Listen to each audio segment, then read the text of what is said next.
My degree was in painting at Sheffield Hallam University, and I think it was about at the end of the first year that I took out on loan a Super 8 camera and started making films. I wanted to see how it would look, and I also enjoy shooting film and then sending it away and getting something back. Everything I shoot is on 16mm up to now. It's not that I'm thinking that it's nostalgic or looks a certain way, it's more that it captures a certain liveliness in the image. Vivian's Garden was a film that I was commissioned to make for Documenta 14. Vivian Suter and Elizabeth Wilde, who are two artists who are in Documenta 14, mother and daughter, are Swiss-Austrian emigres living in Panajachel in Guatemala.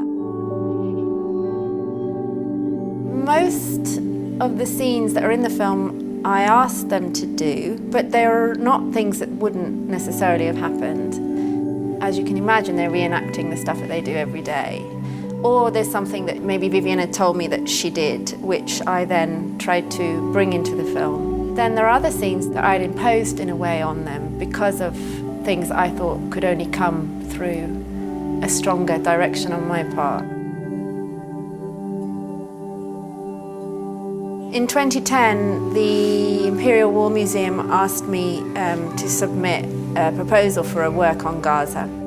The Israelis started already bombarding the Gaza Strip on my first night when I was there in 2014. It took 4 years for me actually to get there.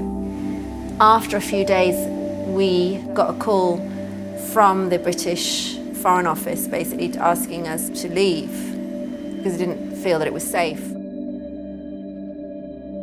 But shoot was cut very short, and it was a very difficult situation for the people around us as well, because the fact that we were suddenly leaving obviously was a portent of the violence that they knew was to come. Towards the end, there's a scene of an alleyway which appeared earlier in the film with a large black animated circle spot which gradually grows.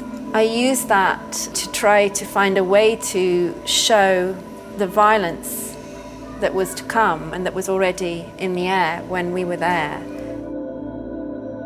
When there's a permanent state of crisis and war, that there are things that are not seen. The actual human beings that are lost and they're in their complexity. And that was something that I could bring to this film. There is this sense of being somehow at the center of the universe, I think, in Gaza, because you are into this very live political situation, which is important to so many different political discussions.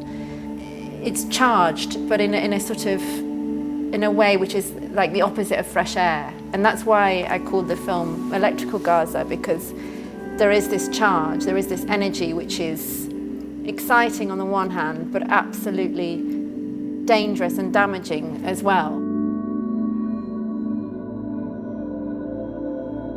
Both the films start with a border, so Vivian's Garden starts with Don Juan, one of the Mayan helpers, entering the gate, a big heavy cast iron gate that is the beginning of their land, and you don't leave that gate at any point. Similarly, Electrical Gaza begins with the gate at Rafah, the border between Gaza and Egypt. I think there's a sense of enclosure probably in most of my films, and I really like to look closely at a situation that I'm in, whether it's about what happens between two people or what happens between a group or what happens between a group of houses or closed community. There's always that limit, and within that limit I think I can talk about wider models or archetypes or types of ways of living with others and living with objects and living in institutions.